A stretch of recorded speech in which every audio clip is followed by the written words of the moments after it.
Welcome to Sarvodaya शिक्षा YouTube channel. यानी कि सर्वोदय शिक्षा के यूट्यूब चैनल में आपका स्वागत है। आज स्टार्ट करने वाले हैं एक नया चैप्टर। सब्जेक्ट वही है फिजिक्स, क्लास वही है 11th, सिर्फ चैप्टर नया है। तो देखते हैं इंट्रोडक्शन में क्या है और किस तरह से शुरू किया है। टाइम बचाने के लिए हमने कुछ जो इंपॉर्टेंट लाइन है उनको हाईलाइट कर दिया है, जिससे कि डायरेक्ट उस पर नजर पड़े और थोड़ा सा टाइम हम बचा पाए। तो स्टार्ट किया है। In this chapter, we shall study some common physical properties of liquid and gases. Liquid and gases can flow and are therefore called fluid. ये जो वर्ड है फ्लूइड, आमतौर पर क्या है कि जब हम फ्लूइड बोलते हैं तो हमारे दिमाग में सिर्फ लिक्विड आता है, ज्यादातर ऐसा होता है। लेकिन यहाँ एकदम क्लियर है कि लिक्विड और गैस ये दोनों ऐसे हैं जिनकी शेप फिक्स नहीं रहती है और दोनों फ्लो हो सकते हैं एक जगह से दूसरी जगह पर, जैसे हवा फ्लो होती है, पानी जो है पाइप में फ्लो होता है, इस तरह से। तो जब हम फ्लूइड की बात करेंगे तो मीन्स हम लिक्विड और गैस दोनों की बात कर रहे हैं। यहां पर क्या बताया है वो मैं ऐसे ही बता देता हूं। इसमें ये बताया गया है कि जमीन पर भी 70% पानी है। सिर्फ इतना ही नहीं है कि जो ह्यूमन बॉडी है, सिर्फ हमारी नहीं और भी जितने जानवर जो है एग्जिस्टेंस में है, उनकी बॉडी का भी बहुत सारा जो पार्ट है वो पानी है। बताना ये चाह रहे हैं कि पानी हर जगह छाया हुआ है, तो उसकी प्रॉपर्टी पढ़ना इंपॉर्टेंट है। इसीलिए कहा है दस understanding the behaviour of property of fluid is important. तो इसलिए इंपॉर्टेंट है क्योंकि ये मैक्सिमम जगह पर है। यहां पर जो बात कर रखी है वो ये है कि एक कुछ प्रॉपर्टी जैसे सॉलिड है, सॉलिड की क्या है, शेप फिक्स होती है, डेंसिटी फिक्स होती है। अगर हम सॉलिड को जैसे दबाते हैं तो उसकी शेप पर फर्क नहीं पड़ता। लेकिन लिक्विड और गैस वाले केस में, गैस में तो बहुत क्लियर है। अगर कोई सिरिंज है उसमें पिस्टन लेके दबाते हैं तो क्या कंप्रेस हो जाती है। लेकिन क्या लिक्विड भी कंप्रेस होता है? भाई होता तो है थोड़ा बहुत। पर हमारे केसेस में लिक्विड और गैस में हम ज्यादातर जगह ये बात करेंगे कि लिक्विड की जो कंप्रेसिबिलिटी है वो चेंज नहीं होती है। इसलिए जब जब लिक्विड आएगा तो जब हम उसकी डेंसिटी की बात करेंगे, डेंसिटी क्या होगा, मास पर यूनिट वॉल्यूम। तो मास पर यूनिट वॉल्यूम चेंज नहीं होगा, हम आमतौर पर इसको कांस्टेंट मान के चलेंगे। लेकिन अगर गैस की बात होगी तो हम उसको चेंज कर लेंगे। एक दो वर्ड इसमें और दिखाई दे रहे हैं थोड़ा थोड़ा सा देखने पर। एक तो वर्ड है स्ट्रेस और एक वर्ड है स्ट्रेन। ये दो वर्ड आए हैं असल में, जो हमारा पिछला चैप्टर था इलास्टिसिटी, उससे ये आए हैं। थोड़ा सा इनके बारे में यहां याद दिला देता हूं। स्ट्रेस तो है फोर्स पर यूनिट एरिया, तो ये है पूरा नाम बोलेंगे तो restoring force per unit area. ये वाला जो टर्म है आप इसको याद रखना, आगे जाके ये टर्म प्रेशर के फॉर्मूले से मैच करेगा। तो स्ट्रेस और प्रेशर ये एक जैसा बिहेवियर देंगे। स्ट्रेन क्या चीज है? स्ट्रेन है, अगर मान लिया ये वायर है, इसको मैं अगर थोड़ा सा खींचता हूं तो ये थोड़ा लंबा भी हो जाता है। क्या ये लिक्विड में भी ऐसा कर सकते हैं कि गैस है थोड़ा सा खींच के लंबा करना या छोटा करना? तो स्ट्रेन वाला केस है, ये सिर्फ वॉल्यूम से रिलेटेड यहां पर होगा।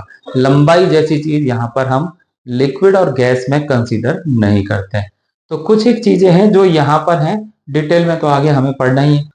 नेक्स्ट टॉपिक है प्रेशर। प्रेशर ऐसा वर्ड है जो हम जनरली सब जगह सुनते ही हैं। ज्यादा प्रेशर मत लगा, इस पर प्रेशर कम हो गया है, या हम कहते हैं कि भाई कार के टायर का देखिए प्रेशर कम है, एयर प्रेशर ज्यादा है, ऐसी बातें बोलते हैं। क्या है प्रेशर वो समझते हैं। A sharp needle when pressed against our skin pierce it our skin, however remain intact when a blunt object with a wider contact area is pressed against it with the same force। क्या बताना चाह रहे हैं? एक pin जैसी चीज लेंगे या सुई जैसी चीज लेंगे। पियर्स का मतलब होता है बिल्कुल इसमें चुभो के जैसे खून निकाल देते हैं वो वाला। तो सुई लेके हम फोर्स लगाते हैं, फोर्स तो मेरा ही फोर्स है, तो फोर्स मेरा सेम है। उसको लगा के चुभाया सेम फोर्स से तो खून निकल गया। लेकिन ऐसा पेन जैसा कोई ऑब्जेक्ट जो आगे से इतना चौड़ा टाइप है, इसको हम ऐसे दबाते हैं, ना खून निकलता है ना उतना दर्द होता है। सुई में तो ऐसे है कि कोई यूं भी करता है ना तो हम हाथ हटा लेते हैं इस डर से कि कहीं छेद ही ना कर देंगे। तो पिन का और कोई चौड़े ऑब्जेक्ट का एग्जांपल बताया कि सेम फोर्स से जब हम इसको इस्तेमाल करते हैं तो पिन तो छेद कर देती है, जबकि कोई चौड़ा ऑब्जेक्ट होता है ना थिक, वो ऐसा नहीं कर सकता है। आगे क्या लिखा है? If an elephant were to step on a man's chest his ribs would crack. अगर एक हाथी किसी आदमी के ऊपर चढ़ जाएगा तो उसके जितने रिब्स हैं ये वो क्रैक हो जाएंगे। लेकिन सर्कस में क्या होता है, वहां पर एक परफॉर्म करने वाला आर्टिस्ट होता है, वो क्या करता है, अपनी चेस्ट के ऊपर एक बड़ा सा लकड़ी का फट्टा रखता है, चौड़ा सा, और उसके ऊपर हाथी को चढ़ाता है। हम तो ऐसा नहीं करते हैं, लेकिन वहां पर जब हाथी चढ़ता है तो उसको कुछ नहीं होता। तो उस केस में और पिन वाले केस में क्या इंपॉर्टेंट चीज थी, उस पर ध्यान दीजिए। जो फोर्स था वो दोनों केसेस में सेम था। पिन वाले केस में जो एरिया था वो एरिया एक केस में कम था, एक केस में नीचे से चौड़ा था। हाथी वाले केस में क्या था, हाथी का पैर सीधे रखवा दो अपनी छाती पे तो पैर है इतना मोटा, ये एरिया हुआ। लेकिन जब वो एक फट्टा रखते हैं लकड़ी का, तो लकड़ी के जो फट्टे का जो एरिया होता है वो बहुत ज्यादा है। फर्क जो पड़ा वो फोर्स से नहीं पड़ा, वो पड़ा एरिया से। तो यहां से हमें थोड़ा कॉन्सेप्ट समझ में आता है कि प्रेशर सिर्फ फोर्स पर डिपेंड नहीं करता है, इसमें एरिया का भी रोल है। क्या लिखा है आगे? Such everyday experience convince us that both the force and its coverage area are important. यही बताया, फोर्स और उसका कवरेज एरिया ये दोनों चीज इंपॉर्टेंट है। Smaller the area on which the force act, greater is the impact. जो area है वो जितना छोटा होगा इम्पैक्ट उतना ही ज्यादा होगा। सुई वाले में एरिया पतला, और रिब्स तोड़ने वाले केस में जो हाथी का पैर है वो भी कम एरिया का था। This impact is known as pressure. तो फोर्स की वजह से ऐसा इम्पैक्ट जो उसके एरिया पर डिपेंड करता है उसको हम प्रेशर कहते हैं। आगे देखते हैं। When an object is submerged in a fluid, at the rest the fluid exerts a force on its surface. किसी पानी से भरी बाल्टी में अगर हम कोई बॉल डाल दें या कोई ऑब्जेक्ट डाल दें तो पानी का फोर्स उसके चारों तरफ लगता है। मैं पानी किस लिए बोल रहा हूं, पानी से हमारे दिमाग में ना एक इमेज क्लियर बनती है। लेकिन याद रखिए, फिर से याद दिला दूं, फ्लूइड वर्ड आया है तो कोई भी लिक्विड या कोई भी गैस, इस समय जो मैं यहाँ खड़ा हूं तो मेरे चारों तरफ एयर है, तो एयर का एक फोर्स मेरी हर जगह पर लगेगा। क्या इंपॉर्टेंट पार्ट है उस पर आते हैं। जो फोर्स उसमें लगता है लिक्विड में यानी फ्लूइड में, that is always normal to the object. Object जो रखा है पानी के अंदर उसके हमेशा नॉर्मल होता है। अगर मान लिया मैं एक ऑब्जेक्ट रख दूं इस तरह की शेप का, तो पानी का जो प्रेशर होगा वो सरफेस के इस तरह से नॉर्मल डायरेक्शन में रहेगा। नॉर्मल वर्ड में मीनिंग बता चुका हूं। परपेंडिकुलर वर्ड जो है वो 2 डायमेंशनल वर्ड है, नॉर्मल वर्ड है 3 डायमेंशनल। ये उंगली और ये पेन परपेंडिकुलर, ये सरफेस और ये pen this is normal, angle 90 ही रहता है। This is so because if there were a component of the force parallel to the surface, the object will also exert a force on the fluid parallel to it. As a consequence of Newton's third law, this force will cause the fluid to flow parallel to the surface. Since the fluid is at rest, this cannot happen. क्या लिखा है उसको समझते हैं, और समझने के लिए हमने खाली जगह ढूंढ ली है। मान के चलते हैं कि इस सब जगह पर एक फ्लूइड है, नहीं मानते तो हम बीकर मान लेंगे, भाई हमारे पास तो सिर्फ हाथ ही तो चलाना है, ये हमने बीकर मान लिया। इसमें पानी हमने भर दिया यहाँ पर, ठीक है। इसके अंदर हमने कोई ऑब्जेक्ट डाला। अब मैं जो ऑब्जेक्ट डाल रहा हूं वो इस शेप का डाल रहा हूं कि आप उसकी सरफेस का परपेंडिकुलर समझ पाए। ये मैंने एक ऑब्जेक्ट डाल दिया, इसमें सब जगह है लिक्विड, ये मैंने लिक्विड भर दिया। मान के चलते हैं कि लिक्विड, अभी हमने क्या बोला, लिक्विड जो है उसके अंदर जब कोई ऑब्जेक्ट है तो फोर्स उसके नॉर्मल डायरेक्शन में लगता है, ये फोर्स है और ये एंगल 90 डिग्री का है। हम क्यों ना समझें कि ये नॉर्मल नहीं लगता होता तो क्या होता, उसको समझते हैं। मान के चलते हैं कि जो फोर्स लग रहा है वो नॉर्मल नहीं है, तो ये वाली जो सरफेस है ना, इसको मैं यहां बना देता हूं एक लाइन से। देखो ये डायग्राम देखने में 3D लग रहा है और वो 2D हो गया। मान लेते हैं फोर्स लगा है ऐसे बाहर से, इधर से फोर्स लगा ये। जब फोर्स ऐसे लगा तो अब हम जानते हैं, क्योंकि अब हम इंटेलिजेंट हो गए, इस फोर्स के दो कंपोनेंट होंगे। एक कंपोनेंट, अब इसको थोड़ा सा आगे बढ़ा दें तो कंपोनेंट इधर ड्रॉ कर सकता हूं और उधर भी कर सकता हूं। अब दोनों हम इजी हैं दोनों केस में। इसका कंपोनेंट अगर ये थीटा एंगल हुआ तो एक कंपोनेंट होगा इधर एफ कॉस थीटा और दूसरा कंपोनेंट होगा इधर, it will be F sine theta. F cos theta तो परपेंडिकुलर है जिसकी ये बात कर रहे हैं। हमारा सवाल है कि परपेंडिकुलर ही क्यों? तो परपेंडिकुलर नहीं होता तो ऐसा होता, ऐसा होता तो एक एफ साइन थीटा फोर्स भी होता। अब एफ साइन थीटा फोर्स लगा तो इस सरफेस पर एक फोर्स ऊपर की तरफ लगा, यानी कि इस डायरेक्शन में एक फोर्स लगता। अब ये हम जानते हैं कि न्यूटन्स थर्ड लॉ क्या कहता है। न्यूटन्स थर्ड लॉ बताता है अगर कहीं एक्शन है तो रिएक्शन है, तो ये सरफेस जिस पर ये फोर्स लगा ये रिएक्शन पीछे की तरफ देता, और अगर ये रिएक्शन पीछे की तरफ है तो जिस चीज पर ये रिएक्शन है वो चलने के लिए फ्री है तो वो चलेगी।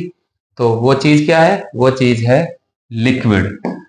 तो लिक्विड चलना चाहिए तो लिक्विड जाना चाहिए नीचे। क्या लिक्विड नीचे जा रहा है? ये तो बीकर में रेस्ट में है, तो इसका मतलब है ये लिक्विड नहीं चल रहा है। ये लिक्विड नहीं चल रहा है, इट मीन्स ऐसा कोई फोर्स नहीं होगा। जब ये फोर्स नहीं होगा तो इट मीन्स इसका एक्शन भी नहीं होगा। ये तो एक्शन रिएक्शन से लाए थे हम। जब एक्शन नहीं है it means F sine theta नहीं है। एफ साइन थीटा क्यों नहीं है? एफ तो है, इसका मतलब साइन थीटा ही नहीं होगा। साइन थीटा मीन्स ये जीरो होगा। अब साइन थीटा जीरो तो सिर्फ तब होता है जब थीटा जीरो होता है, तो ये वाला थीटा जीरो होगा। अगर ये थीटा जीरो है तो ये एंगल ऐसे बनेगा नहीं, तो ये जो फोर्स है वो असल में यही होगा। इसलिए हम कहते हैं लिक्विड के अंदर लिक्विड की वजह से किसी सॉलिड पर लगने वाला जो फोर्स है ना, मैं बार बार है ना लिक्विड बोल देता हूं, आप याद रखिए ये फ्लूइड है। तो वो जो फोर्स है हमेशा सरफेस के नॉर्मल लगता है। तो यहां पर फोर्स के पास क्या है? F is always normal. जब हम ये बोल रहे हैं F is always normal, means force के पास डायरेक्शन की चॉइस नहीं है कि वो कोई भी डायरेक्शन हो सकता है। हम इसको वेक्टर बोलते हैं ना क्योंकि चॉइस होती है। प्रेशर वाले केस में फोर्स के पास चॉइस नहीं है, इसलिए प्रेशर वाले केस में फोर्स वेक्टर नहीं है। इसी वजह से प्रेशर जो है स्केलर होता है। आगे देखते हैं, आएगा। तो यहां पर हमने ये चीज पढ़ी कि किस तरह से ऑब्जेक्ट में अगर वो फोर्स नॉर्मल नहीं होता तो किसी और डायरेक्शन में होता, उसका कंपोनेंट होता, न्यूटन थर्ड लॉ लगता, लिक्विड फ्लो होना चाहिए, पर लिक्विड रेस्ट में है। तो यहां से हमें पता चलता है किसी भी फ्लूइड के अंदर एक कोई ऑब्जेक्ट होगा तो उस पर नॉर्मल डायरेक्शन में फोर्स काम करेगा। आगे क्या है? इसमें लिखा है कि normal force exerted by the fluid at a point may be measured. ये फोर्स मेजर किया जा सकता है। कैसे किया जा सकता है? उसके लिए इन्होंने एक डिवाइस लगाई हुई है। तो वो डिवाइस जो यूज की है वो यहां पर ये डायग्राम है, इसको भी समझ लेते हैं वो क्या है।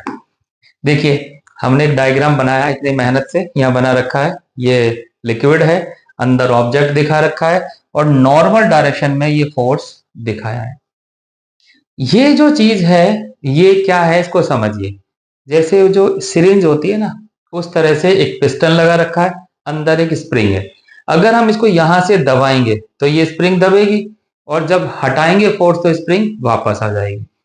हम इस ये पूरा का पूरा क्या होता है? वैक्यूम होता है, अंदर पानी नहीं भर सकता इसमें। इसको उठा के हम इसके अंदर डाल देते हैं और यहां पर, जैसे यहां पर बीच में या इस जगह पर हम वो मीटर लगा देते हैं। आपको याद है कुछ एक ऐसे जो मेजरमेंट के लिए आते हैं ना, नीचे लटका देते हैं, ऊपर एक घड़ी सी लगी रहती है, उसमें वो किलोग्राम बता देता है। तो वो मीटर हम यहां लगा देते हैं। इस मेजरमेंट डिवाइस को डाला लिक्विड के अंदर। तो जब लिक्विड के अंदर डालते हैं तो ये पूरा ही तो लिक्विड के अंदर आ जाएगा ऐसे। अब लिक्विड का जो फोर्स लगेगा वो कैसा होगा, नॉर्मल। वो फोर्स इसको दबाएगा, जैसे ही ये दबेगा तो वो जो डिवाइस होती है ना जिसमें बोरी लटका देते हैं और हाथ से ऊपर उठाते हैं तो वो मेजरमेंट बता देता है कि कितने किलोग्राम। तो किलोग्राम को अगर हम जी से मल्टीप्लाई कर दें ग्रेविटी से तो फोर्स आ जाएगा। तो यहाँ का जो मीटर होता है ना वो भी हमें फोर्स की वैल्यू दे देता है। तो इस तरह से ये एक बहुत ही सिंपल डिवाइस है जिससे हम इस फोर्स का मेजरमेंट कर सकते हैं। This device is placed at the point inside the fluid, अंदर उसको रख देते हैं। The inward force exerted by the fluid on the piston, यानी ये वाला force, is balanced by the outward spring force, यानी स्प्रिंग फोर्स एक्शन रिएक्शन की तरह काम करते हैं। And is thereby measured, और इस तरह से उसका नापन कर लेते हैं। अब इतनी कहानी के बाद आगे आते हैं। If F is the magnitude of this normal force, अब देखिए वर्ड यूज देखिए क्या है, नॉर्मल फोर्स, यानी अब ये वेक्टर की बात नहीं कर रहे, ये सीधे डायरेक्शन दे दिए कि फोर्स नॉर्मल ही होगा, ऑप्शन नहीं है। On the piston of area A, area important था, सुई वाला केस और हाथी का पैर याद होगा। The average pressure is defined as the normal force acting per unit area. Normal force acting per unit area. यहां पर मैं तुम्हें याद दिला देता हूं, जब भी ये यूनिट एरिया वर्ड आता है, यूनिट एरिया, तो इट मींस हम जिस एरिया की बात कर रहे हैं वो 1 मीटर स्क्वायर होना चाहिए। यूनिट बोलने का मतलब ये नहीं है कि आप मीटर ही लेंगे, लेकिन इसका मतलब ये है उसकी जो वैल्यू होगी ना वो 1 लेंगे। तो ये फोर्स अपॉन एरिया, सोचो एरिया 1 होता तो फोर्स ही प्रेशर हो जाता। तो फोर्स अगर यूनिट एरिया पे काम कर रहा है तो वही प्रेशर हो जाएगा। तो फोर्स अपॉन एरिया ये प्रेशर का फॉर्मूला है। इसका ऐसा यूनिट देखेंगे तो न्यूटन, और ये हो जाएगा मीटर स्क्वायर। ये क्वांटिटी स्केलर है या वेक्टर है, तो हम यहां से बता सकते हैं कि ये क्वांटिटी है स्केलर, क्योंकि फोर्स की डायरेक्शन फिक्स है, चॉइस नहीं है हमारे पास। आगे लिखा हुआ है in principle the piston area can be made arbitrarily small. Piston का एरिया हम बहुत छोटा भी बना सकते हैं, और ये हम जानते हैं जब भी हम किसी छोटी वैल्यू की बात करते हैं तो उसको हम डेल्टा वर्ड से रिप्रेजेंट करते हैं। तो देखिए delta F upon delta A, जहां पर डेल्टा ए टेंड्स टू 0, इसका मतलब ये है ए जितना छोटा ले सकते हैं ना आप लीजिए, इतना छोटा जैसे कि 0। तो अगर हमने इतना छोटा एरिया डिफाइन किया तो उस केस में pressure is then defined as in a limiting sense. तो मैथमेटिकली ये चीज अलग दिखती है, बाकी है ये फोर्स अपॉन एरिया ही। यहां पे लिखा हुआ है pressure is a scalar quantity, इसकी डायमेंशन जो है वो ml1 -1 t-2 है, यूनिट इसकी न्यूटन मीटर स्क्वायर है, और इसकी एक ऐसा यूनिट का जो नाम है ना वो पास्कल है। पास्कल साइंटिस्ट का नाम है, उसके सम्मान में ही इसका नाम पास्कल रखा हो गया।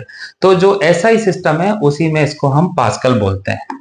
एक डेटा यहां पर है एटमॉस्फेरिक प्रेशर, हमारे चारों तरफ एटमॉस्फेयर है, उसकी वजह से भी हमारे ऊपर एक प्रेशर फील हो रहा है, लग रहा है ना कुछ तो वो प्रेशर भी मेजर किया हुआ है जिसकी वैल्यू है 1 एटमॉस्फेरिक प्रेशर। ये एटीएम जो है एटमॉस्फेरिक प्रेशर, इसकी वैल्यू है 1.01 इंटू 10⁵ पास्कल। तो ये डेटा बार बार यूज करते हैं इसलिए याद हो जाता है, अदरवाइज एग्जाम में ये लिखा हुआ देते हैं, हमें रटने की जरूरत नहीं है। एक डिवाइस एक क्वांटिटी और है, another quantity that is indispensable in describing fluids, बहुत इंपॉर्टेंट क्वांटिटी है, इज द डेंसिटी। और डेंसिटी के बारे में हम जानते हैं मास पर यूनिट वॉल्यूम। ये जो m है ये मास है और जो v है वो वॉल्यूम है। अब आप ध्यान रखिए वेलोसिटी भी पढ़ा था, पर अब ये कंफ्यूजन होना नहीं चाहिए। मास की यूनिट है किलोग्राम और वॉल्यूम की यूनिट है मीटर क्यूब। तो अब इसका मीनिंग क्या है उसको भी समझिए। अगर ये वॉल्यूम 1 होता तो मास ही डेंसिटी होती। इसका मतलब जब भी कभी डेंसिटी सोचनी हो तो क्या सोचेंगे, 1 मीटर लंबा, 1 मीटर चौड़ा, 1 मीटर ऊंचा क्यूब है। क्यूब तो जानते ही हो ना, ये वाला। इस क्यूब का जो मास होगा वही मास डेंसिटी कहलाती है। जैसे कि जब आपको अगर कहा जाता है कि वाटर की डेंसिटी क्या है, ये अगर सोचना है तो दिमाग में क्या बनना चाहिए? पानी का एक बड़ा सा क्यूब है, 1 मीटर लंबा, 1 मीटर चौड़ा, 1 मीटर ऊंचा, उसका मास जितना होगा वही डेंसिटी होगी। तो अब सोचो 1 मीटर लंबा तो इतना बड़ा, इतना सारा पानी कितने होगा? 1000 किलो के आसपास। तो जो पानी की डेंसिटी है वो 1000 किलोग्राम पर मीटर क्यूब, ऐसा कुछ करके लिखते हैं।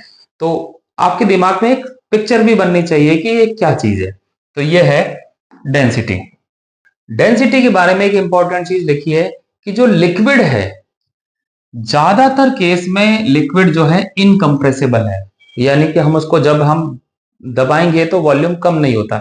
देखो बहुत मामूली फर्क पड़ता है, पर वो इतना पड़ता है कि 11th के लेवल पर हमारी चिंता नहीं है। इनकम्प्रेसिबल होने की वजह से जो डेंसिटी है वो नियरली कांस्टेंट होती है। तो जहां पे भी लिक्विड का आएगा तो उसकी डेंसिटी कांस्टेंट मान लेंगे। लेकिन जब गैसेस की बात करेंगे तो गैसेस में होता है कि कंप्रेस किया तो कंप्रेस हो जाता है, और आपको पता है जो सिलेंडर के अंदर वाली गैस होती है वो तो लिक्विड ही बन जाती है कंप्रेस होते होते। इसलिए गैस वाले केस में डेंसिटी कांस्टेंट नहीं होगी।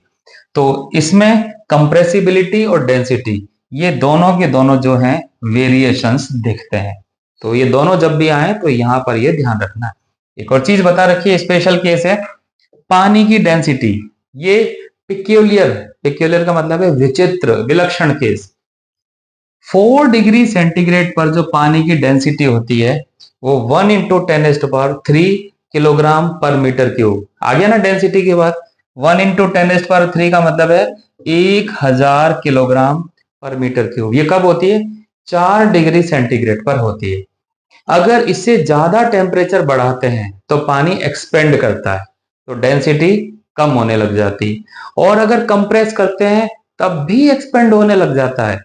तो बाहर वाला जो 4 डिग्री से ज्यादा वाला केस है वो फिजिक्स से समझना आसान है, और 4 डिग्री से कम वाला केस वो केमिस्ट्री से समझना आसान है।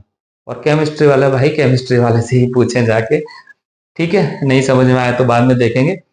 तो यानी कि अगर चार पानी वाला केस में डेंसिटी वेरी करती है, ये इतनी करती है कि हम इसको इग्नोर नहीं कर सकते, इसलिए ये अलग से बताया गया।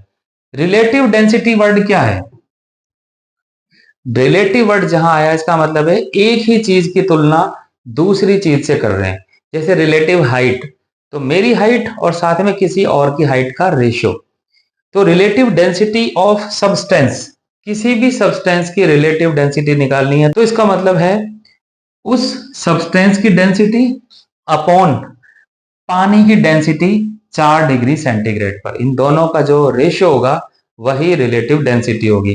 अब एक बिट ऊपर भी डेंसिटी नीचे भी डेंसिटी, तो इसकी यूनिट क्या होगी? कोई यूनिट नहीं होगी। तो ये बिना यूनिट की एक डायमेंशन लेस क्वांटिटी होती है। एक एग्जांपल है उसको भी देख लेते हैं, बहुत छोटा सा एग्जांपल है। टू थाई बोन, थाई मतलब अपने जांग की जो हड्डी होती है इसको बोलते हैं फीमर, बायोलॉजी में इसका वर्ड आता भी है। Each of the cross section area 10 centimeter square support the upper part of the human body of mass 40 kilogram. यानी जो इंसान है, ये इंसान है, इस तरह से मैंने एक शानदार डायग्राम बनाया, देखिए आर्टिस्टिक। इस आदमी का, बहुत हल्का आदमी है, 40 किलोग्राम लिख रखा है, बच्चा है एक तरह से। तो 40 किलोग्राम तो है इस आदमी का वेट, और यहां पर ये इसकी फीमर, थाइस की हड्डियां, 10 सेंटीमीटर स्क्वायर इसका एरिया है। तो एरिया है इसका 10 सेंटीमीटर स्क्वायर। याद रखिए ऐसा ही सिस्टम में है तो ये मीटर में कन्वर्ट करना है, तो इसको हो जाएगा 10 इंटू 1 सेंटीमीटर, और मीटर का कन्वर्जन होता है 1 सेंटीमीटर में 100 मीटर, तो दिस इज 10⁻⁻2 मीटर। स्क्वायर भी है तो ये स्क्वायर कर दिया। तो इस तरह से हम इसको मीटर में कन्वर्ट कर सकते हैं, दिस इज मीटर स्क्वायर।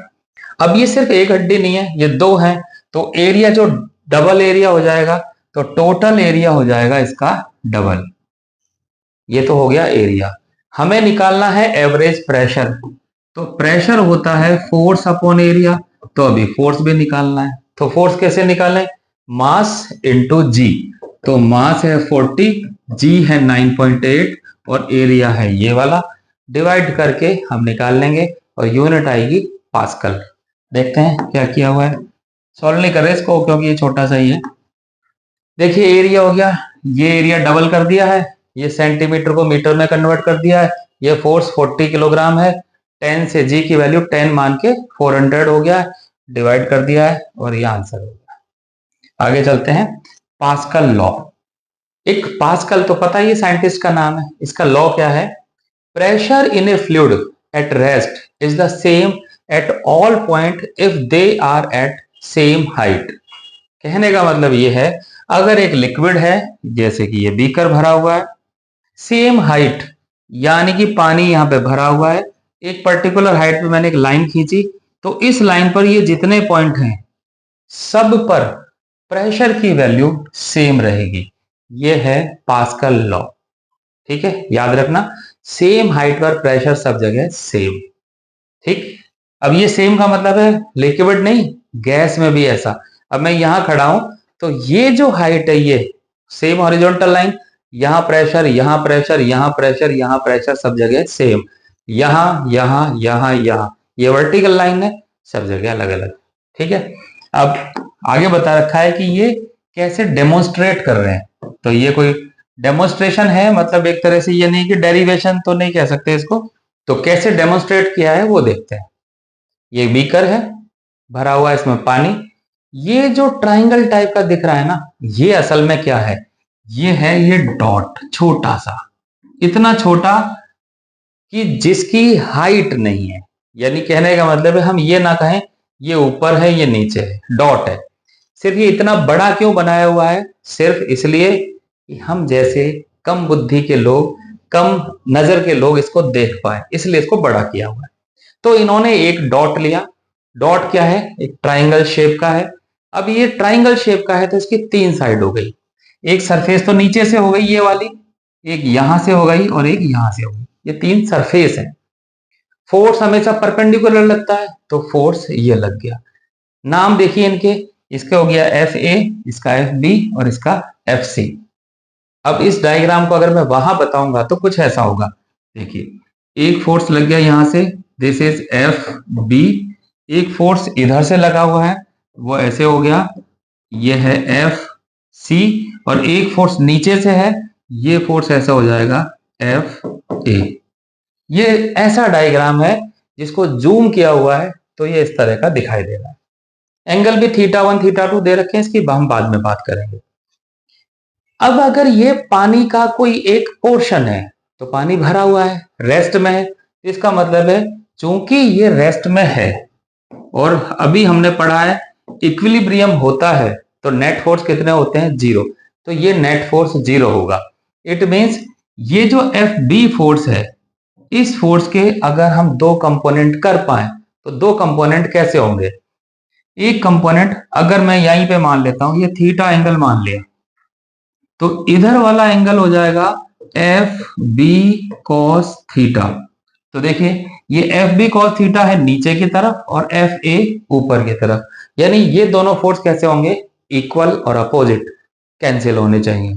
इसी तरह से इस एफ बी का एक कंपोनेंट यहां होगा तो वो इधर होगा, this is F B sine theta. और यहां पर ये एफ बी साइन थीटा और ये एफ सी, ये भी कैसे होंगे? Equal and opposite. तो ये नेट फोर्स इस तरह से 0 होंगे, तभी ये लिक्विड यहां पर रुका रहेगा। अब हम देखते हैं कि हम ये कैसे बताएं कि सब जगह प्रेशर सेम है। तो उसके लिए तीनों जगह पर प्रेशर हमें सेम करना पड़ेगा। और प्रेशर का मतलब है सिर्फ फोर्स नहीं, एरिया भी। तो हम इन तीनों जगह के एरिया की भी बात करते हैं। तो देखिए क्या किया है वो समझते हैं। यहां पर ये बताया कि ये बहुत छोटा पार्ट है, उसको बड़ा करके दिखाया है जिससे कि हम समझ पाए। सिर्फ इतना है यहाँ पे, यहां पर समझिए। यहां पर ये तीन फोर्स हो गए, F A, F B, F C. तीन एरिया हो गए, इसका नाम है ए बी और ए सी। एरिया कौन सा? ये तीनों सरफेस ट्राइंगल के जो साइड्स दिख रही है वैसी। अब यहां पर ये जो एफ बी फोर्स है वो एफ बी साइन थीटा के इक्वल है, कंपोनेंट हमने ब्रेक किया। इसी तरह से F B cos theta F A के इक्विलिब्रियम में होने की वजह से ये बराबर है। अब ऐसा ही काम इन्होंने इस एरिया में भी किया, क्योंकि जो एरिया है वो भी एक वेक्टर क्वांटिटी है, तो इस एरिया का भी कंपोनेंट जो है वो AC के इक्विवेलेंट है ज्योमेट्री से, और इस AB का एरिया का दूसरा कंपोनेंट वो AA के इक्विवेलेंट है। एरिया के बारे में थोड़ा सा और बता देता हूं जिससे कि थोड़ा कंफ्यूजन ना हो। उसी डायग्राम पे चलते हैं। इस डायग्राम में जैसे कि ये वाला एरिया है, इस वाले एरिया की बात करते हैं। जब ये एरिया है तो एरिया क्या एक वेक्टर क्वांटिटी होती है? अभी तक तो हमने कहीं पढ़ा नहीं, लेकिन याद रख लो ये वेक्टर क्वांटिटी होती है। जब एरिया वेक्टर है तो इसकी डायरेक्शन होगी। डायरेक्शन कैसी होगी? जस्ट एरिया के परपेंडिकुलर आउटवर्ड। तो ये है एरिया ए, सरफेस को नाम दे रहे हैं बी, तो ये इस तरह से एरिया का वेक्टर आएगा।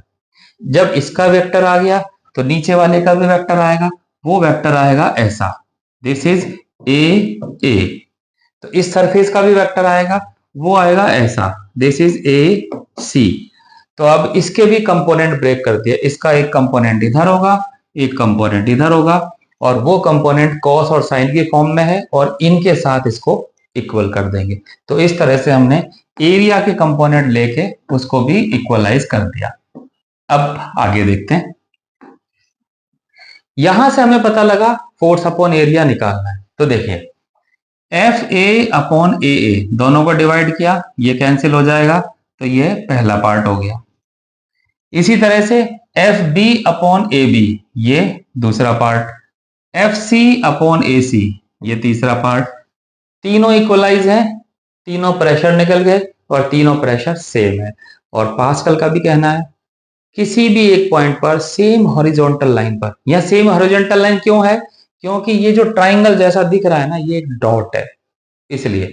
तो इस तरह से पास्कल लॉ को हम डेमोन्स्ट्रेट कर सकते हैं कि सेम हॉरिजॉन्टल लाइन पर प्रेशर सेम रहेगा। यहां पर एक लाइन लिखी है, like other type of stress pressure is not a vector quantity. Pressure scalar है, ये तो हमें पता है। स्ट्रेस को मैं तुम्हें याद दिला देता हूं। स्ट्रेस क्या था? That was force upon area. तो यहां पर स्ट्रेस को प्रेशर से कंपेयर कर रखा है, क्योंकि देखिए फॉर्मूला इसका सेम आता है, इसलिए इन्होंने यहां पर उसको याद दिला दिया है हमें। यहां पर पहले की तरह एक चीज अपोजिट डायरेक्शन में बोल के समझाने की कोशिश की गई है। पास्कल लॉ अगर काम नहीं करता, यानी कि सेम प्रेशर नहीं होता, तो क्या होता? अगर प्रेशर सेम नहीं होता तो लिक्विड के डिफरेंट पार्ट में क्या होता? अलग अलग फोर्स काम करते, और अलग अलग फोर्स काम करते तो लिक्विड फ्लो होता, वो रुका नहीं रहता। लेकिन जब हम पहले से स्टार्ट कर रहे हैं, वहीं पे कह रहे हैं कि पानी बीकर में भरा हुआ है और वो रेस्ट पे है, इट मीन्स पानी रुका हुआ है। और पानी का रुका होना इस बात का सबूत है कि वहां पर कोई नेट फोर्स काम नहीं कर रहा है। तो इसलिए हम ऐसा नहीं मान सकते कि ये प्रेशर अलग अलग होगा, ये सेम होना पड़ेगा। तो इसलिए पास्कल लॉ डेमोन्स्ट्रेट कर सकते हैं इजीली कि ये ऐसा होता है। अब हम आते हैं नेक्स्ट टॉपिक पर, variation of pressure with depth. अभी तो हमने कह दिया कि हॉरिजॉन्टल अगर लाइन है तो उस पर प्रेशर सब जगह सेम होगा। तो डेप्थ के साथ क्या वेरिएशन है उसको समझते हैं। इस वेरिएशन को समझने के लिए इन्होंने एक डायग्राम बना रखा है, तो हम सीधे डायग्राम पर आते हैं। ये है वो डायग्राम। डायग्राम में क्या है वो समझिए। डायग्राम में एक है बीकर, इस बीकर में भरा हुआ है एक लिक्विड। आप इस लिक्विड को आपकी जो मर्जी है वो मान सकते हैं, दूध, दही, जो भी मानना है। इस बीकर में जो लिक्विड है उसका एक पोर्शन लिया, कुछ और अलग से नहीं डाला, उस लिक्विड के एक शेप हमने ले ली। शेप कैसी है? सिलेंडर जैसी, ठीक है। इस सिलेंडर वाली शेप में प्रेशर सब जगह से है। अब देखिए ये जो लाइनें हैं, ये लाइनें तो है force, force is always normal. ये भी फोर्स, ये भी फोर्स, सब जगह से फोर्स काम कर रहा है। अगर हम इस सरफेस पर प्रेशर निकालना चाहें तो मैं इसको नाम देता हूं P1, क्योंकि 1 नाम लिखा हुआ है। तो यहां पर अगर ये फोर्स लग रहा है F1 और इसका एरिया है A, तो मैं लिखूंगा F1 अपॉन A। ये यहां पर प्रेशर है। नीचे की बात करते हैं, यहां पर भी क्या होगा? नीचे से फोर्स लगा हुआ है। ये फोर्स जो है वो लिक्विड का फोर्स है, नाम इसका F2। हमने कहा था प्रेशर सेम होता है, फोर्स सेम नहीं होता है। तो वैसे भी ये तो हाइट ऊपर नीचे है, तो हमने फोर्स F2 मान लिया। एरिया इसका भी कितना होगा, A। क्यों होगा, क्योंकि हमने सिलेंडर सिमेट्रिक माना हुआ है, तो ऊपर एरिया A तो नीचे भी है। तो अगर मैं यहां प्रेशर निकालना चाहूंगा तो वो P2 होगा, तो F2 अपॉन A से मैं वो प्रेशर भी निकाल सकता हूं। अब एक प्रेशर नीचे से है और एक प्रेशर ऊपर से है, एरिया दोनों जगह सेम है, तो फोर्स से ही डिसाइड हो जाएगा ना कौन सा प्रेशर कम कौन सा ज्यादा। अब यहां पर एक फोर्स ऊपर से है, एक फोर्स नीचे से है, कौन सा ज्यादा होगा, दिमाग लगाते हैं। दिमाग क्या लगाना है, देखिए पता लगेगा। अब ये जो पानी है, भाई ये पानी थोड़ी यूं ही हल्का फुल्का थोड़ी है, इसका वेट mg है। तो मीन्स ये जो वेट है mg, इस वेट को कौन रोक रहा है, भाई इसको तो तभी रोक सकते हैं जब नीचे से कुछ लग रहा हो। तो नीचे से कौन है, F2 फोर्स, यानी कि F1 फोर्स तो इस पानी का जो साथ दे रहा है नीचे ही धक्का देने के लिए, यानी इस mg और इस F1 इनकी डायरेक्शन तो है सेम। नीचे वाला जो फोर्स है ये है जो इसको रोकने का काम कर रहा है। अब चूंकि रोकने का काम क्या कर रहा है, रोक ही लिया है, तो ये तो बराबर ही होंगे। तो यहां हम देख सकते हैं F2 minus F1 is equal to mg, यही होगा। अगर अब इस F2 अपॉन F1 को मैं एरिया से डिवाइड कर दूं तो देखिए ये हो जाएगा, ये एरिया, यहां पे एरिया और यहां पर एरिया, तो ये हो जाएगा प्रेशर P2, ये हो जाएगा प्रेशर P1, और यहां पर देखिए mg अपॉन a। यहां पर हमने अभी एक चीज सीखी है, दैट इज डेंसिटी। डेंसिटी क्या है, वॉल्यूम, उसमें आता है मास पर यूनिट वॉल्यूम। अब देखिए A into H, area into height, यहां पर ये एरिया और ये हाइट। सिलेंडर का वॉल्यूम होता है पाई आर स्क्वायर एच, तो ये क्या चीज है, एरिया, और ये है एच, यानी A इंटू एच लिखना वॉल्यूम को रिप्रेजेंट करता है। तो मास अपॉन वॉल्यूम, तो P2 minus P1 is equal to mass upon volume, this is density of fluid. अभी अभी हमने सीखा, तो ये हो जाएगा रॉ, G और H की जगह G और H। तो यहां पर देख सकते हैं जो हाइट है ना, इसकी वजह से जो प्रेशर का डिफरेंस है वो किस बात पर डिपेंड कर रहा है, लिक्विड की डेंसिटी, उसकी ग्रेविटी, और जितना लिक्विड हमने कंसीडर किया है, जो 2 पॉइंट कंसीडर किए हैं, उसकी हाइट। तो इस तरह से हम देख सकते हैं हाइट की वजह से क्या फर्क पड़ता है। ठीक है, अब इस चीज को हमने यहां समझा, अब इसमें भी देखते हैं, क्योंकि अभी एक एटमॉस्फेरिक प्रेशर की चीज है, वो भी इन्होंने कंसीडर कर रखी होगी। यहां पर यह डिस्क्रिप्शन है पूरा का पूरा।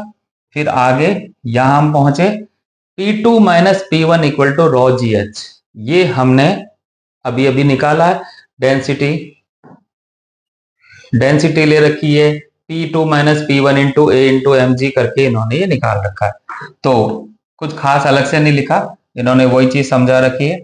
यहां पर इन्होंने बताया है, इसमें भी P equal to P A plus rho GH, ये चीज समझते हैं ये क्या है। ये देखो, ये जो PA वर्ड है ना, ये है एटमॉस्फेरिक प्रेशर, इसको भी समझते हैं। तो फिर से आते हैं हम अपने इस डायग्राम पर। इस डायग्राम में जो अंदर की चीजें थोड़ी देर के लिए मिटा देता हूं मैं। यहां पर अब मान के चलते हैं जो पानी है ना ऊपर खुला है, मींस यहां पर है एयर। जब एयर है तो ऊपर जो प्रेशर होगा वो एटमॉस्फेयर का प्रेशर होगा, दैट इज PA, ये हो गया। अब इस प्रेशर जो एयर, ये जो PA प्रेशर है, ये प्रेशर पानी पर है। अगर इस पूरे सिलेंडर को मैं यही मान लेता ऐसे करके इस तरह से, तो क्या होता, इसका जो 1 वाला पार्ट है यानी यहां पर तो होता ये PA, नीचे सेकंड वाले पर फोर्स होता यानी प्रेशर होता, दिस इज P2, और इस हाइट की वजह से ये जो P2 है कितना होता, रॉ GH। तो हम ये लिख सकते हैं इस A वाली सरफेस पर प्रेशर कितना है, दिस इज PA। ये वाला प्रेशर कितना बढ़ेगा, दिस इज रॉ GH। ये प्रेशर होगा जो यहां मिलेगा, मींस जो जिसको हम P2 कह रहे हैं, असल में उसमें 2 प्रेशर है। एक तो इस पानी की हाइट की वजह से जो वेट है उसका प्रेशर प्लस एटमॉस्फेयर का प्रेशर। तो कहीं पर भी प्रेशर निकालना है तो भूलना नहीं है ऊपर हवा भी है, उसका भी एक प्रेशर है जो यहाँ पर काम में आएगा। तो यही चीज इन्होंने वहां बताने की कोशिश की है। फिर से देखते हैं, देखिए पी पॉइंट पर pressure is equal to P A plus rho ji H, यानी कि जो हाइट वाला पार्ट है ये वो है और ये एटमॉस्फेयर वाला पार्ट है। ठीक है, यहां पर फिर कुछ हाईलाइट है, इसको समझते हैं। ये क्या है? The excess of pressure. Excess of pressure का मतलब है जो प्रेशर P2 पर आया और माइनस जो एयर वाला था, तो एक्सेस कितना बचा?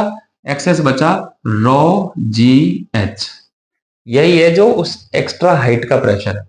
This pressure is called gauge pressure, यानी एच डेप्थ की वजह से जो एक्स्ट्रा प्रेशर लगा हुआ है।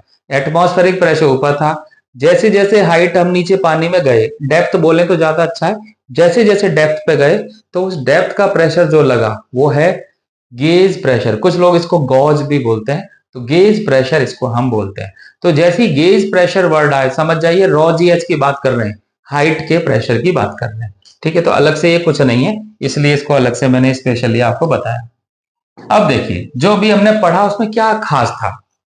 उसमें खास बात यह है जो फॉर्मूला आया प्रेशर का, वो फॉर्मूला आया रॉ जी एच। क्या कहीं पे आया कि जो सिलेंडर हमने माना था वो कितना बड़ा या कितना चौड़ा था? देखिए एरिया तो है ही नहीं। तो अगर मैं उस डायग्राम में बहुत ही पतला सिलेंडर मान लेता, इस पेन के जितना पतला, तब फॉर्मूला क्या आता? यही आता। और अगर मैं बहुत चौड़ा सिलेंडर मान लेता हूं मेरे जैसी चौड़ाई का, तो फॉर्मूला क्या होता? तब भी यही आता। फर्क पड़ता है सिर्फ हाइट का, क्योंकि लिक्विड तो सब जगह सेम ही है। हमने उस पूरे बीकर में कहीं भी कुछ भी डाल लो, पेन डालो चाहे कुछ और डालो, जी ग्रेविटी है। तो कमाल की बात है, एक पहेली टाइप है। अगर हमारे पास तीन चार बड़ी बड़ी हाइट के कुछ अलग अलग चीजें होती है, एक पतली रिफिल जितनी पतली, एक पैल जितनी, एक ड्रम जितनी, तो उसके बॉटम पर जो प्रेशर होगा वो कैसा होगा? रॉ जी एच। थोड़ा अजीब नहीं लग रहा? ड्रम के बराबर चौड़ा एक कुछ बर्तन है और उसके बॉटम में किसी आदमी को बैठा दो और ऊपर भर दो बहुत सारा पानी, तब भी प्रेशर उतना ही। और किसी आदमी के ऊपर एक पेन के बराबर एक पाइप लगा दो और उस पर पानी भर दो और पूछो आदमी से कितना प्रेशर फील हो रहा है, तब भी वो कहता है सेम प्रेशर। तो सोचो इतना पानी का अमाउंट जो है ना वो इंपॉर्टेंट नहीं है। यही है हाइड्रोस्टैटिक्स पैराडॉक्स। पैराडॉक्स मतलब होती है पहेली, तो ये पहेली जैसा है। The liquid pressure is the same at all point at the same horizontal level. The result is appreciated through the example of hydrostatic paradox. ये देखिए डायग्राम बना के भी इन्होंने इसको अप्रिशिएट किया हुआ है, तारीफ कर रहे हैं देखो ये अपनी। तो देखिए ये इस डायग्राम को समझिए।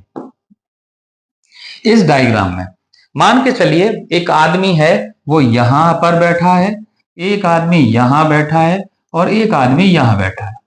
अब इस आदमी के ऊपर का पानी तो बहुत सारा है भरा हुआ, यहां पर थोड़ा कम और यहां पर बिल्कुल कम। हम पूछें कि कौन सा आदमी ज्यादा प्रेशर में मरा जा रहा होगा, तो हमें लगेगा क्या इस पे ज्यादा होगा, बहुत प्रेशर है। लेकिन जो अभी हमने देखा कि प्रेशर तो है वो रॉ जी एच है और ये हाइट तीनों जगह सेम है, लिक्विड सब जगह सेम है और ग्रेविटी तो सब पूरी दुनिया में ही सेम है।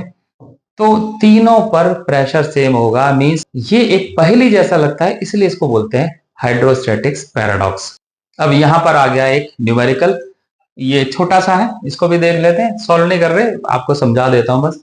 What is the pressure on a swimmer 10 metre below the surface of a lake? एक तैराक है 10 मीटर नीचे है, उस पर कितना प्रेशर होगा?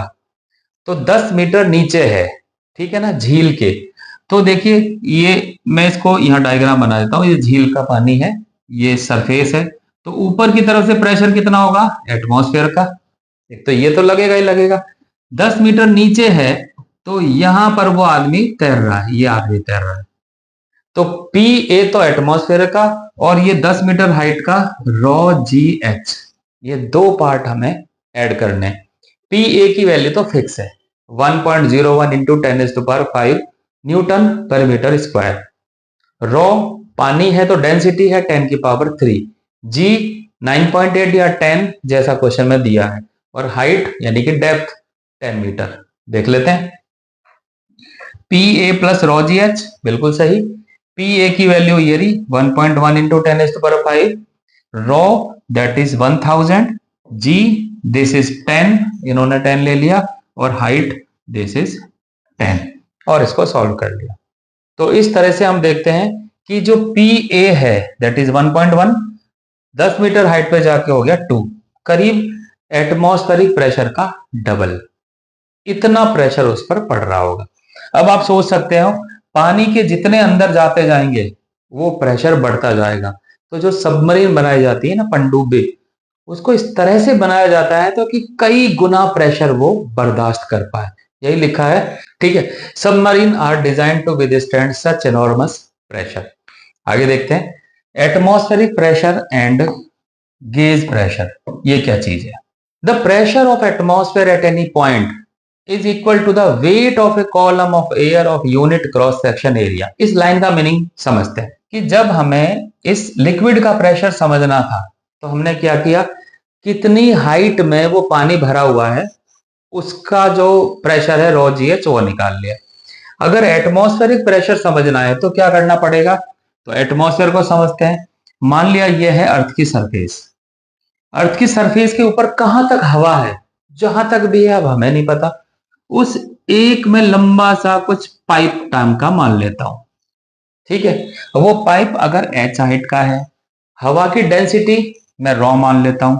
अब एक प्रॉब्लम तो यहां है, जो रॉ है वो डेंसिटी जमीन के पास अलग, थोड़ा ऊपर अलग, थोड़ा और ऊपर, तो सब जगह अलग अलग है। अब मुझे नहीं पता क्या है, तो मैंने एवरेज रॉ मान ली। तो रॉ जी एच ये हो जाएगा यहां पर प्रेशर जो कि है एटमॉस्फेरिक प्रेशर। तो ये क्या है? एटमॉस्फेरिक प्रेशर जिस पॉइंट पर निकाल रहे हैं उससे ऊपर एटमॉस्फेयर का एक जो कॉलम माना है मैंने, उसका प्रेशर है। तो ये लिखा है weight of column of air of unit cross section area. Weight of column, weight क्यों? इसका मास m है तो वेट हो गया mg। एरिया कितना लेना है? यूनिट, यानी A इक्वल टू 1। तो ये तो हो गया फोर्स और ये हो गया एरिया, इसको लिख दिया प्रेशर। तो weight for unit area is pressure. तो weight of a column of air of unit cross section area is the atmospheric pressure at that point, और उसकी ये वैल्यू निकाल रखी है। यानी देखो रॉ जी एच वाले फॉर्मूले से ही हम ये वाला भी निकाल रहे हैं। आगे लिखा है टॉरिसेली, ये भी एक साइंटिस्ट है। टॉरिसेली ने सबसे पहले एटमॉस्फेरिक प्रेशर को मेजर करने के लिए एक डिवाइस बनाया। तो अब हम उस डिवाइस को समझते हैं कि क्या है, और इस डिवाइस का नाम है मरकरी बैरोमीटर, यानी कि दाब मापी, जिसे हम हिंदी में छोटी क्लासों में पढ़ते थे। कैसे काम कर रहा है उसको समझते हैं। तो उसके समझने के लिए हम सीधे डायग्राम पर आ जाते हैं। हम आ गए डायग्राम पे। तो डायग्राम क्या है? नीचे एक बीकर है, इस बीकर में हमने भर दिया है मरकरी, मरकरी यानी कि पारा। आपने मरकरी देखा होगा, वो लिक्विड जैसा होता है, ऐसा लगता है मेटल है पिघला हुआ, कुछ कुछ मरकरी ऐसा लगता है। फिल्मों में देखा होगा कि जैसे कि टर्मिनेटर फिल्म में जो गुंडा था, उसमें गोली लग जाती है, वो टूट जाता है, बिखर जाता है, फिर वो जुड़ जाता है। तो वो मरकरी का जो आदमी बनाया हुआ कुछ कुछ वैसा लगता है। हमने क्या किया, एक टेस्ट ट्यूब ली, टेस्ट ट्यूब में मरकरी भरी पूरी ऊपर तक, उसमें ऐसे उंगली लगाई तो बंद कर दी टेस्ट ट्यूब। उसको उंगली लगाने के बाद हमने इसको उल्टा किया, उल्टा करने के बाद इसमें ऐसे डुबोया, उंगली हमारी क्या है, मरकरी के अंदर है, और फिर इसको उंगली को हटा दिया। तो ये भरी हुई टेस्ट ट्यूब जो है, भरे हुए मरकरी से भरे हुए एक बीकर में उल्टा करके इसको रखा। अब उससे क्या होता है? उससे होता यह है, जो अंदर मरकरी भरी हुई है ना, इसका जो वेट है वो नीचे की तरफ होगा। ठीक है, इस टेस्ट ट्यूब का जो एरिया है वो भी इस पे काम करेगा। तो mg तो हो गया है फोर्स, और a इसका एरिया है। तो सबसे नीचे इस बी पॉइंट पर एक प्रेशर काम करेगा, उस प्रेशर का नाम हम रख देते हैं pb। ये होगा क्लियर? इस pb के हॉरिजॉन्टल लेवल में है pc, तो पास्कल लॉ हमें ये कहता है कि अगर सेम हॉरिजॉन्टल लेवल पर दो पॉइंट हैं तो उनके प्रेशर सेम होंगे। तो ये कैसे होने चाहिए? सेम होने चाहिए। लेकिन सेम है कि नहीं है ये तो अलग बात है ना। यहां जो प्रेशर है वो है हवा का प्रेशर, तो सी पॉइंट पर जो प्रेशर है वो है पी ए, यानी कि ये वाला प्रेशर तो हो गया एटमॉस्फेरिक प्रेशर। अब ये वाला, अब इतना मरकरी भर के रखा है, जरूरी है क्या एटमॉस्फेरिक प्रेशर इस प्रेशर को बर्दाश्त कर लेगा?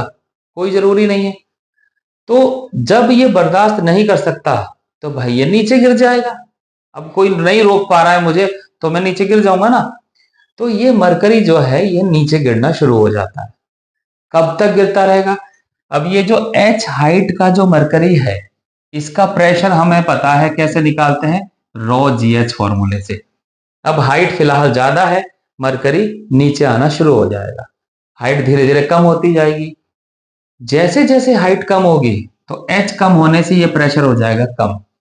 जिस समय ये प्रेशर इतना हो जाएगा कि इस पी बी पॉइंट का प्रेशर एटमॉस्फेरिक प्रेशर के बराबर हो जाएगा, उस समय यहां पर आने के बाद ये कितना है? रो जी एच। उस समय ये रुक जाएगा। अब हम कैलकुलेट कर सकते हैं।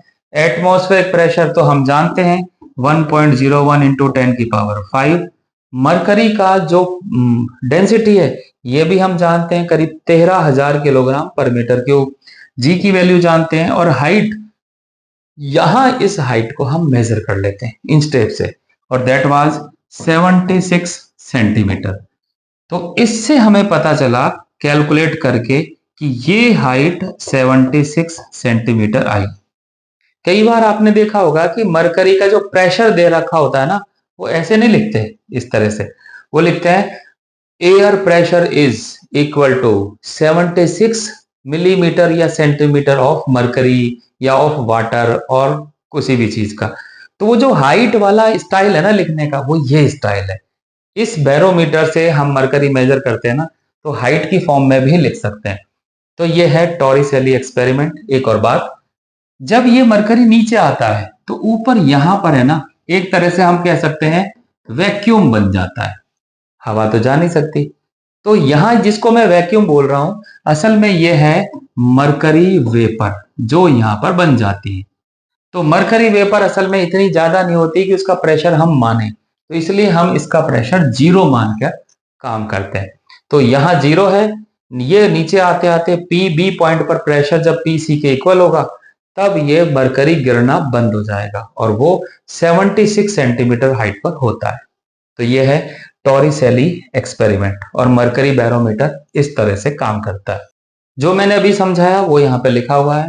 In the experiment, it is found that the mercury column in the barometer has a height of about 76 centimetre, ये लिखा है। और ये भी लिखा है कि हम कई बार हाइट से रिप्रेजेंट करते हैं, जैसे pressure equivalent of 1 millimetre, 1 millimetre का जो प्रेशर होता है उसको हम बोलते हैं 1 torr. This is called torr, और 1 torr is equal to 133 pascal. Torr किस लिए? टॉरिसेली का शॉर्ट फॉर्म टॉर। स्टाइलिश हैं ये लोग भी। तो इस तरह से ये हमें समझाया कि कैसे वो मरकरी जो है गिरता है और उठता है, जो भी बताया। फिर आगे बता रखा है एक चीज और, एन ओपन ट्यूब मैनोमीटर। अभी हमने क्या पढ़ा था? ये मरकरी बैरोमीटर। एक ओपन ट्यूब मैनोमीटर नाम के डिवाइस की और बात कर रखी है। It is useful instrument for the measuring pressure difference. It consist of you tube containing a suitable liquid that is low density liquid for measuring small pressure. क्या बताना चाह रहे हैं? यू शेप की एक ट्यूब है, उसमें जो लिक्विड भरते हैं वो लो डेंसिटी का भरते हैं अगर स्मॉल प्रेशर नापने हैं तो, और हाई डेंसिटी भरते हैं अगर हमें ज्यादा प्रेशर नापने हैं तो। कैसे काम करता है इसके लिए चलते हैं हम डायग्राम पर। यह है डायग्राम, ये देखिए यू शेप की ट्यूब है।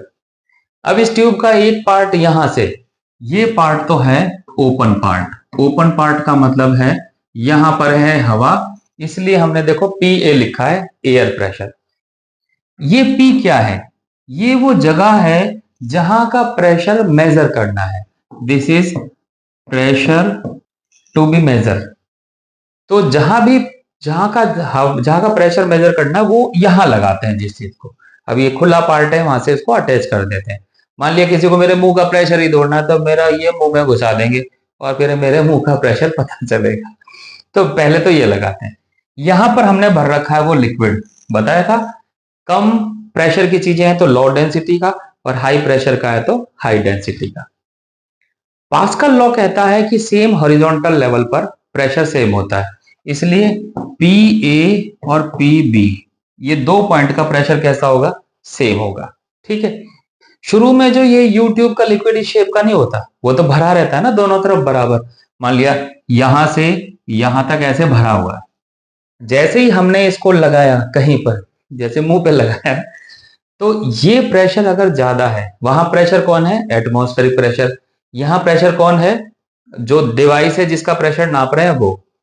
अगर ये ज्यादा है तो क्या करेगा, ये यहां से इसको प्रेशर देना शुरू करेगा, तो ये यू ट्यूब का लिक्विड यहां से नीचे जाएगा और यहां ऊपर उठना शुरू होगा। ठीक है। अब पी ए और पी बी ये कैसे बराबर होंगे वो समझिए। जब शुरू में मैंने यहां तक भरा था, तब तो हम मान के चलते हैं ना, यहां प्रेशर क्या है, एटमॉस्फेरिक प्रेशर, ये खाली था, और यहां प्रेशर है ये वाला डिवाइस का प्रेशर। अब ये बराबर कब होंगे, ये ज्यादा है ये कम है, तो इसको बढ़ाना पड़ेगा। तो बढ़ेगा कैसे, ये लिक्विड इसके ऊपर भरता जाता है।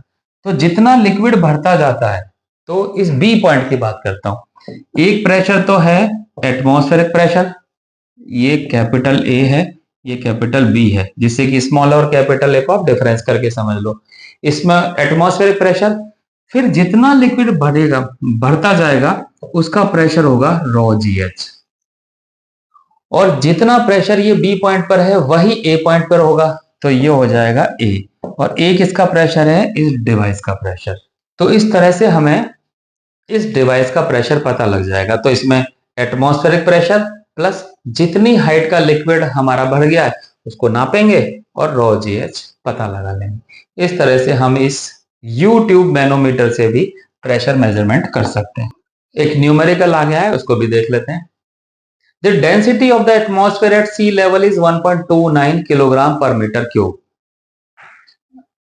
सी लेवल यानी ये समुद्र है, इसके ऊपर मैंने बताया था कि अगर एयर नापनी है, एयर का प्रेशर, तो एक लंबा सा कॉलम मान लो, हवा तो भरी हुई है ही नहीं पूरी दुनिया में।